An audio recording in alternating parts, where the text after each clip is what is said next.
అందరికీ praise the lord. ఈరోజు మనం మాట్లాడుకోబోయే అంశము స్తుతి. మనం స్తుతిస్తూ ఉంటుండగా దేవుడు మనం ఊహించని ఎటువంటి గొప్ప కార్యాలను చేస్తాడో మనం ఈరోజు ధ్యానించుకుందాం. అవి మన కంటికి కనబడవు, మన చెవికి వినబడవు, హృదయానికి గోచరము కావని వాక్యం సెలవిచ్చినట్టుగా మనం స్తుతిస్తుంటుండగా ఇంత గొప్ప కార్యాలు జరిగాయా అని మనమే ఆశ్చర్యపోతాం. అటువంటి అద్భుతాలను చేయగలిగిన సమర్థుడు. కాబట్టి ఈరోజు మనం స్తుతి గురించి ధ్యానించుకునే ముందు ప్రార్థనతో ముందుకెళ్దాం. స్తోత్రం దేవా సర్వోన్నతుడా, ఈరోజు నేటి వాక్యం ద్వారా మీరు మా అందరితో మాట్లాడి బలపరిచి మా కన్నులను తెరవండి యేసయ్యా. వినగల చెవి గ్రహించే హృదయం దైత్యమని యేసునామములో ప్రార్థించి పొంది ఉన్నాం మా పరమ తండ్రి, ఆమేన్. హల్లెలూయా. మనకందరికీ తెలిసిన విషయమేనండి. అపోస్తుల కార్యములు 16వ అధ్యాయంలో 19 నుండి 40వ వచనం వరకు మనం చూడవచ్చు. ఇప్పుడు నేను అదంతా చదవాలని అనుకోవట్లేదు, ఎందుకంటే అది అందరికీ తెలిసిన విషయమే. కాబట్టి ఇక్కడ శ్రమలలో పౌలుశీలల అనుభవం గురించి ఎంతో చక్కగా రాయబడుతూ ఉంటుంది. వారు పౌలుశీలలు దేవుని వాక్యం నిమిత్తం చెరసాల్లో వేయబడ్డారు. చెరసాల నాయకుడు వారి కాళ్ళకు బొండలు బిగించాడు, చేతులనేమో పైకి కట్టేశాడు, త్రాళ్ళతో వ్రేలాడదీశాడు. ఇటు చూస్తేనేమో తలని తగిలే అంత హైట్లోనే ఉంటుంది జైలు. చూస్తే చీకటి, చూస్తే అంధకారము, అంతా ఎటు చూసిన మూయబడిన ద్వారాలుగా వారికి కనబడుతూ ఉంటాయి. అక్కడ చూస్తేనేమో ఇంకా కంపు కొట్టే కాలువ వారి ఎదుట నుండి పారుతూ ఉంటుంది. ఆ కాలంలో ఇప్పుడైతే చాలా చక్కగా ఉందనుకోండి. ఆ కాలంలో వారు ఎదుర్కొంటున్న పరిస్థితి నిజంగా చాలా ఘోరమైనది. ఆ కాలువలో ఆ కంపు కొట్టే నీరు పారడం, అక్కడ దోమలు, ఈగలు, అనేక రకాలైన సూక్ష్మజీవులు ఎన్నో ఉంటాయి.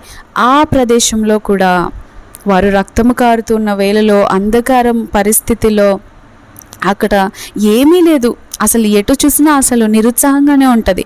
మనమైతే ఎంత కృంగిపోయే వాళ్ళం, ఎంత డిప్రెస్ అయిపోయే వాళ్ళం, ఎంత ఆపరేషన్కి గురైపోయే వాళ్ళమో. ఇలా చేశాడేంటి దేవుడు అని మనం ఎంతగా ఇంకా ప్రశ్నించే వాళ్ళము. కానీ పౌలుశీలలను బట్టి మనం నేర్చుకోవాలి. అందుకే కొరింథీయులకు రాసిన మొదటి పత్రికలో 10వ అధ్యాయంలో ఒక మాట ఉంటుంది చక్కగా, ఇది దృష్టాంతములుగా వారికి సంభవించి యుగాంతమందున మనకు బుద్ధి కలగడానికి రాయబడి ఉందంట. హల్లెలూయా. ఇది వారి జీవితంలో సంభవించడానికి కారణం ఏంటంటే మనకు బుద్ధి కలగజేయడానికే. కొన్నిసార్లు మనం ఎదుర్కొంటున్న పరిస్థితి వేరే వాళ్ళకు ఉపయోగపడుతుందేమో. కొన్నిసార్లు మనం అనుభవిస్తున్న పరిస్థితి తర్వాత మనకు ఉపయోగకరంగా మారొచ్చు. మనం ఎదుర్కొంటున్న పోరాటము, దానిలో పొందే సాక్ష్యము ఇతరులను అందరినీ బలపరచడానికే కావచ్చు. అందుకే వాక్యంలో ఒక చోట ఉంటుంది కదా, నీవు నాకు ఇవ్వబోయే మహిమ ఎదుట ఈ అల్పకాలపు శ్రమలు ఎన్నతగినవి కానే కాదు అని. అవును, మనం ఎదుర్కొంటున్న పరిస్థితులు మనకిప్పుడు కష్టంగా ఉండవచ్చు, కానీ దానికి పొందే జయము అంతా ఇంత ఉండదు. ఆ శ్రమలో సైతం మనం దేవుని స్తుతించగలిగితే పొందే జవాబు చాలా ఉన్నతంగా ఉంటుంది. ఇక్కడ పౌలుశీలలను చూడండి, ఎంత మధ్యరాత్రి వేళ, అదేమి ఆహ్లాదకరమైన ప్రదేశము కాదు, ఆనందకరంగా ఉన్నటువంటి ప్రదేశము కాదు. వాళ్ళేమి మంచి బట్టలతో, వస్త్రాలతో, మంచి సెంటు కొట్టుకొని ఉన్న వాళ్ళు అలా ఏమీ లేరు. రక్తం కారుతుంది, గాయపరచబడ్డారు, వీపంతా దున్నబడింది, అవమానపరచబడ్డారు, అపహేళన చేయబడ్డారు, గుద్దబడ్డారు, చెరసాల లోపలికి త్రోయబడ్డారు. చూడండి, అంత అర్ధరాత్రి వేళలో అక్కడ బందీలుగా ఉన్నారు, దేవుని నామం కొరికే వెళ్ళారు. కానీ ఆ సమయంలో ఎవరన్నైతే కృంగిపోయిన స్థితిలో ఉండి కన్నీరు కారుస్తారేమో, లేకపోతే అలసిపోయానని చెప్పి బాగా దెబ్బలు పడ్డాయి కదా అని చెప్పి నిద్రపోతారేమో.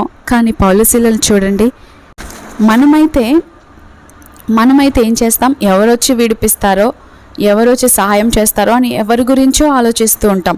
ఎవరికి ఫోన్ చేద్దామా, ఎవరు నా దగ్గరకు వస్తారా, ఎవరు నన్ను ఆదరించడానికి వస్తారా, ఎవరు నన్ను బెయిల్తో బయటికి తీసుకొస్తారా అని ఇలా ఆలోచిస్తూ ఉంటాం.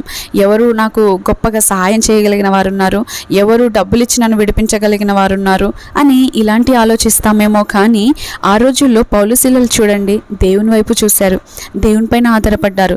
నిజంగా ఎంతటి అద్భుతం అంటే నాకు నిజంగా చాలా ఆశ్చర్యం వేస్తుంది. వారు ఎవరి వైపు చూడలేదు, అసలు ఎవరి గురించి ఆలోచించలేదు. ఇక వాళ్ళకి నిరీక్షణ కూడా లేదు బయటికి వస్తామని. అటువంటి రోమన్ సామ్రాజ్యంలో ఒకసారి జైల్లో వేయబడ్డారు అంటే నిజంగా చనిపోయేంత వరకు కొంతమందికి ఆ శిక్ష వేయబడుతుంది. అంతటి బొండాలతో బిగించబడ్డారు. ఆ పరిస్థితిలో వారు ఉన్నారు.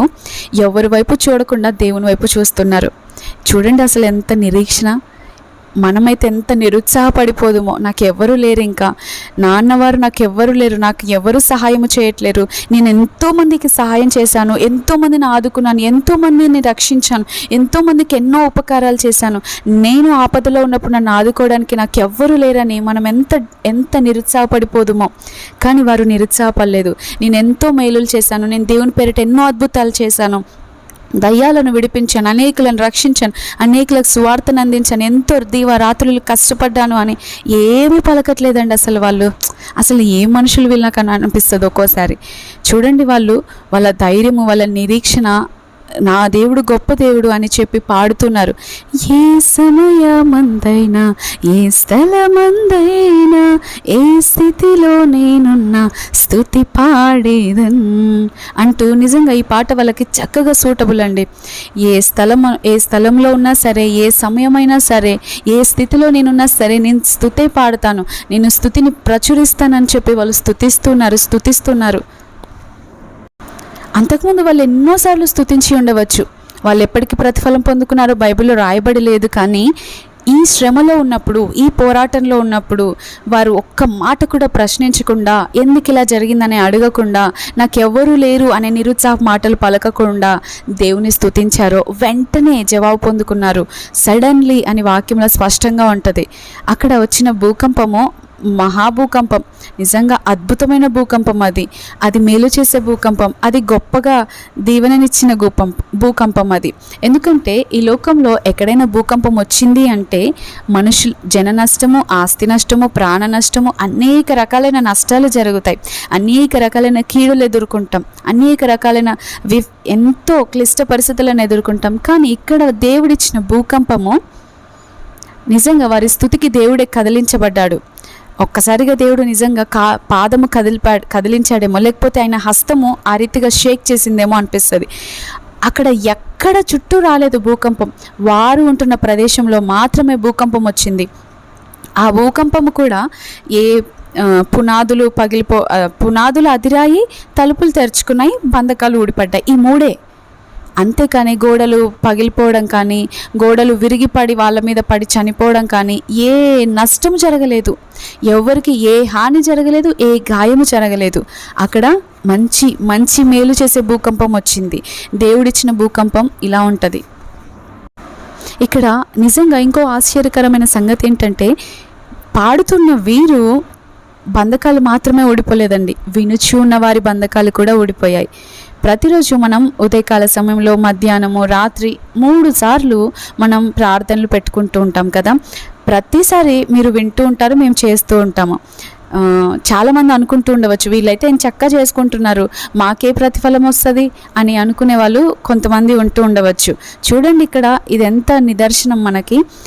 వింటూ ఉన్న వారి బంధకాలు కూడా ఊడిపోయాయంట. పాడుతున్న వారు ఎంతటి ప్రతిఫలం పొందుకున్నారో వినుచున్న వారు కూడా అంతే ప్రతిఫలం పొందుకున్నారు. హల్లెలూయా. ఈ రోజున మేము స్తుతిస్తుంటే మేమెంతటి ప్రతిఫలం పొందుకుంటామో, ఎటువంటి విజయాలు పొందుకుంటామో, ఎటువంటి గొప్ప కార్యాలను చూస్తామో, వినుచున్న మీరు కూడా అదే సేమ్ ఫలితాలు. అందుకే వాక్యంలో ఒక చోట ఉంటుంది కదా, పాత నిబంధనలో, యుద్ధము చేయడానికి ఎంత ప్రతిఫలమో, ఆయుధాలు మోసేవాడికి, ఆయుధాల దగ్గర కాపలి కాయుచున్న వాడికి కూడా అంతే ప్రతిఫలం అంట. ఈ రోజున మీరు గొప్ప, మీరు తక్కువ అనేది ఏమీ లేదు. మాకెంతో మీకెంతో మాకంతే ప్రతిఫలం వస్తుంది. హల్లెలూయా. ఈ యొక్క అపొస్తలుల కార్యములు 16వ అధ్యాయంలో నుండి మనం ఒక 5 పాయింట్లు చూడొచ్చండి. ఇక్కడ మొదటి పాయింట్ ఏంటంటే, పౌలు శీలలకు విడుదల దొరికింది, వారి హృదయం ఆనందంతో నింపబడింది, వాళ్ళు ఒక గొప్ప కార్యాన్ని చూశారు. రెండోదిగా మనం చూసినట్లయితే అక్కడ ఆత్మలు రక్షించబడ్డాయి. ఆ అర్ధరాత్రి వేళలోనే చెరసాల నాయకుడు, అతని కుటుంబం అందరూ కూడా అసలు మారు మనసు పొందారు, బాప్తిస్మం కూడా పొందారు. మూడోదిగా మనం చూసినట్లయితే ఉదయాన్నే ఇంకా న్యాయాధిపతులు వచ్చి వారిని విడుదల చేయండి అని చెప్పి కొంతమందిని పంపిస్తారు. అలా వారు ఉదయాన్నే గొప్ప విడుదలను చూస్తారు. నాలుగోదిగా చూసినట్లయితే దైవ సన్నిధి వారికి ఆ సమయం అంతా కూడా తోడుగా ఉంది.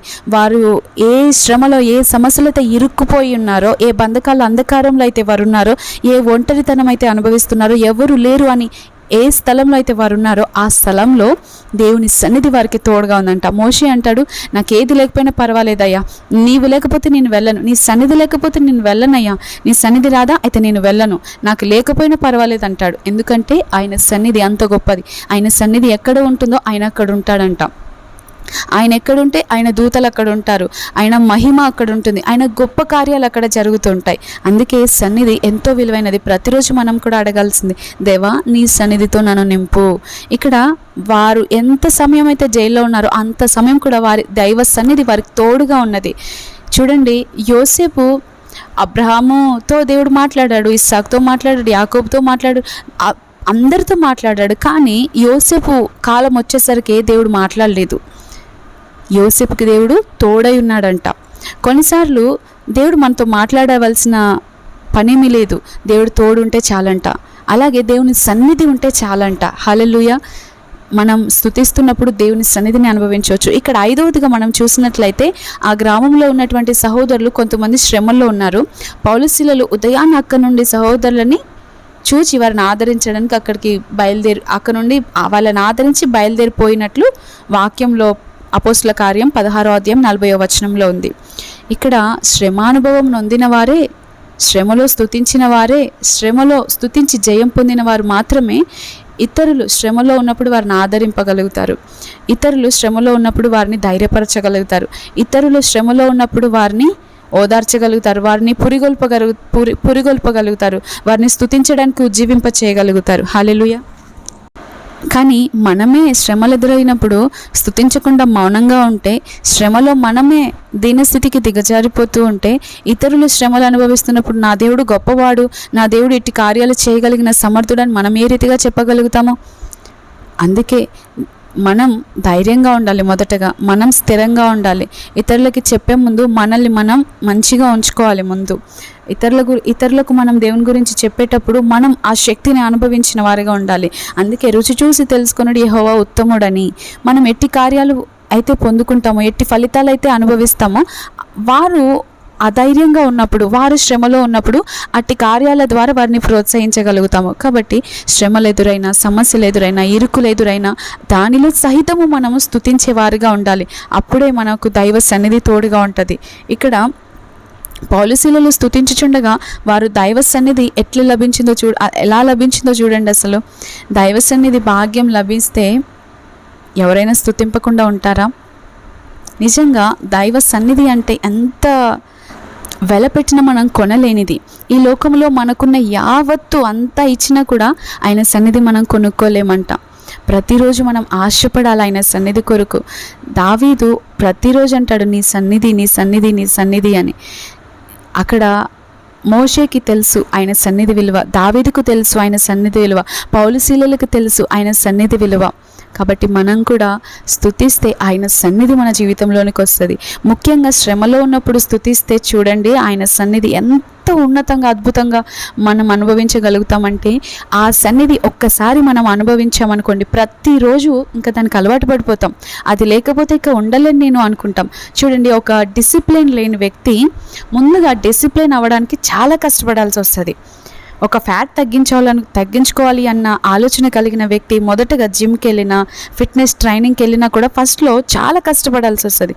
కానీ ఒక్కసారి ఆ డిసిప్లిన్ అలవాటైంది అనుకోండి, ఆ డిసిప్లిన్ నుండి ఇంకా బయటికి రావడానికి చాలా కష్టమైపోతుంది. ఆ డిసిప్లిన్ లేకుండా ఇంకా నేను జీవించలేను అన్నట్లు అయిపోతుంది.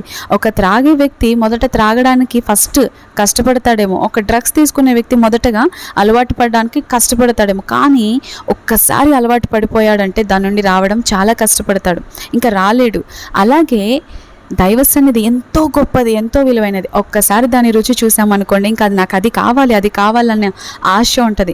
చూడండి, చిన్నపిల్లలు కూడా చాక్లెట్ వారికి స్వీట్గా ఉంటుంది, తీయగా తినాలనిపిస్తూ ఉంటుంది వాళ్ళకి, అది వారికి ఆనందం కలుగజేస్తూ ఉంటుంది.